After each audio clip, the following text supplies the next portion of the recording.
What's up? What's up? Welcome to another edition of Porch News. If this is your first time joining me, have a seat and you are very much welcome. I need you to subscribe to this channel and the little bell on the side of the subscribe symbol, press it so you can be notified whenever I drop new and hot content. Today, I got a very special one for y'all. I'm trying to fulfill the request, and one of the requests was to talk about how it was in Lafayette at Club Strawberries. Club Strawberries was the place to be, hands down. We had so much fun at Club Strawberries. For those of you who are that don't know, Club Strawberries was a historical spot in Lafayette, Louisiana, and it drawed crowds from all over, all of the surrounding areas, Lake Charles, Ville Platte, St. Martinville, Opelousas. Everybody would come to Club Strawberries on the weekend to do their thing. All of the colleges and everything will be in Club Strawberries.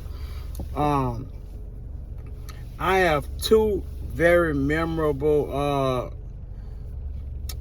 nights that I can talk about dealing with Club Strawberries. One of them was we was on the road, and Lafayette was one of our stops, and I can remember it was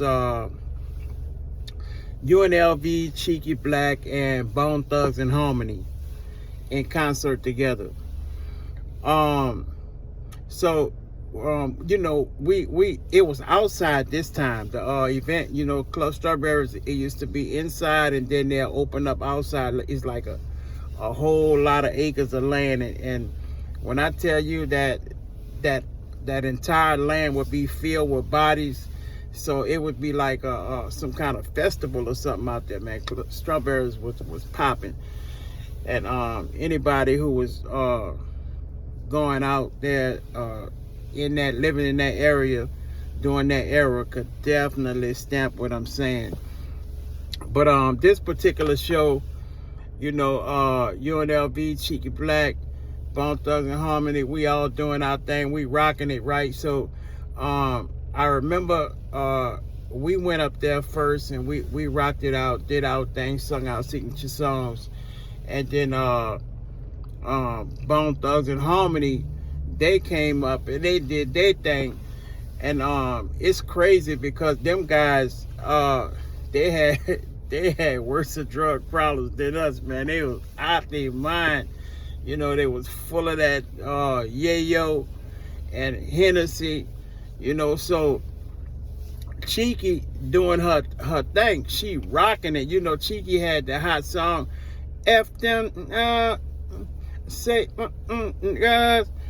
And for some reason, the guys from Bone Thugs and Harmonies was so high on Coke and Hennessy, they thought that she was saying F them, directly. So they run up on the stage during her set and snatched the mic out of Cheeky Black's hand. And it was like, I don't know what y'all talking about, but nobody say F us, the little light-skinned one. Not the one with the afro, the other one. Nobody say F us, so they so juiced up on that Coke, they don't even realize they tripping. So, in true professional fashion, Cheeky didn't react. Cheeky's so much of a professional. Cheeky, switched the whole situation around and kept her show going, and they wind up, rocking out on the stage together. He wind up singing, tapping in with her while she's saying F, and then I guess it dawned on her that that's her song. She not saying F Bone Thugs and Harmony. But it was crazy, man. Them guys were so juiced up. I ain't never seen it before, outside of what we used to do. But my craziest story about Club Strawberries was the night it was UNLV and Tupac. Yeah, I know everybody loves and idolizes Tupac, and his legacy lives on to this day. But I'm gonna tell y'all a little something about Tupac that the majority of y'all don't know, because y'all are just influenced by his music. And I actually got a chance to meet him in person, and from my observation and my interaction with Pac that night, man, Pac is really jive. He just was on some fake stuff that night. You feel what I'm saying? And he was real arrogant and disrespectful. So we all in the little area where they got the artists at, and it was like a bunch of refreshments and sandwiches, food like that, for the artists.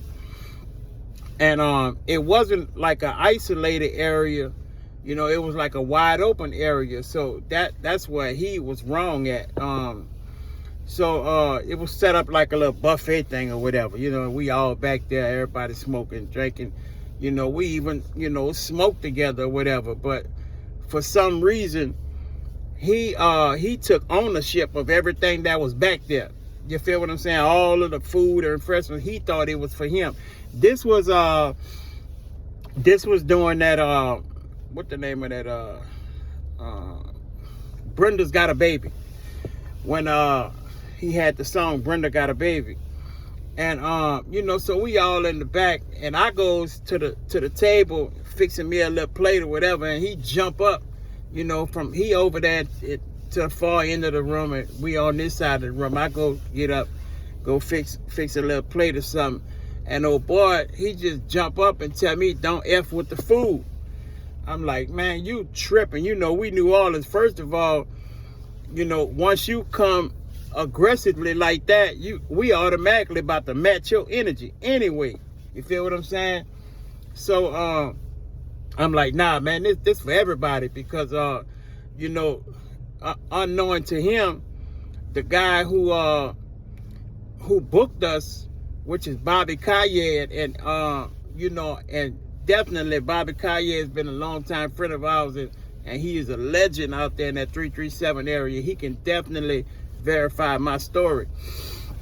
I knew Bobby Kaye, so I knew that was for everybody. I knew that it just wasn't for him. You feel me? So this clown, once I didn't still fixing the plate, this clown lay there and slapped my plate.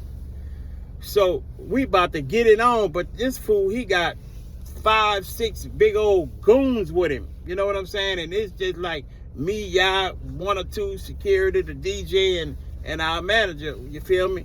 So we outnumbered anyway. You dig what I'm saying?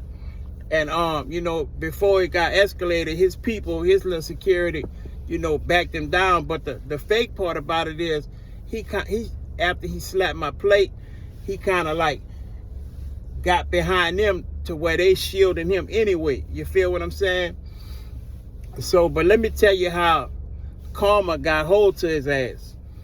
So we went on and did our set, and then Pac went up there and he did his set. So while Tupac on stage performing, I guess them how it be. Somebody will pay $10, $20 to get into a concert to come see you, just to troll you and just to tell you F you, and they might throw a water bottle at you or something. But anyway, we in this country town, and somebody in the crowd was like, F you, go back to that, blah, blah, blah. They trolling him.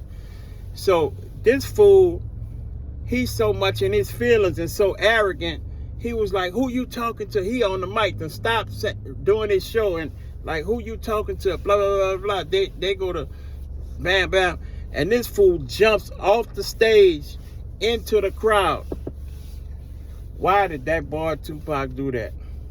Man, when I tell you they whooped the F out Tupac in Lafayette that night, I guarantee you that taught him a lesson about jumping off that stage. He thought he was just that bad. I don't know where he thought he was, on the West Coast, East Coast, but you was down south in Lafayette, Louisiana, where these cornbread, collard green, cabbage fed country boys was gonna beat you down. And that's exactly what they did. And in the midst of them beating them down, they Pac, on them early videos, if you can go back, Pac used to have this little thick herringbone. In the midst of them beating him down, they took the herringbone off his neck. And I remember just hearing in the wind that, like, the little dude who had the herringbone, he used to like be showing off out there like, this Tupac herringbone, blah blah blah blah. Yeah, but karma came back to bite Pac in his ass, because he was being real arrogant and disrespectful that whole night, and it started with me in that dressing room. And so it came back to get him, and he got what he deserved that night. And you know, I know y'all feelings might get hurt because y'all love Tupac so much. Y'all think he hip-hop Jesus.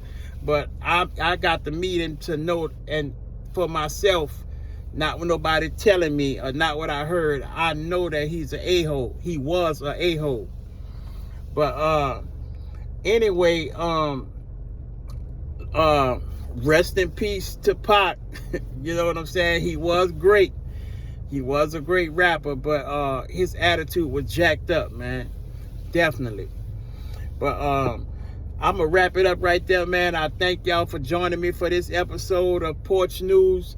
I thank y'all for riding with me, going on this road trip to Lafayette. Don't forget to like this video. Don't forget to subscribe to my channel. I have a whole lot of exclusive and shocking content that I'm definitely bringing to y'all. I appreciate y'all. We are growing. We are growing. We are growing. Thank you so much.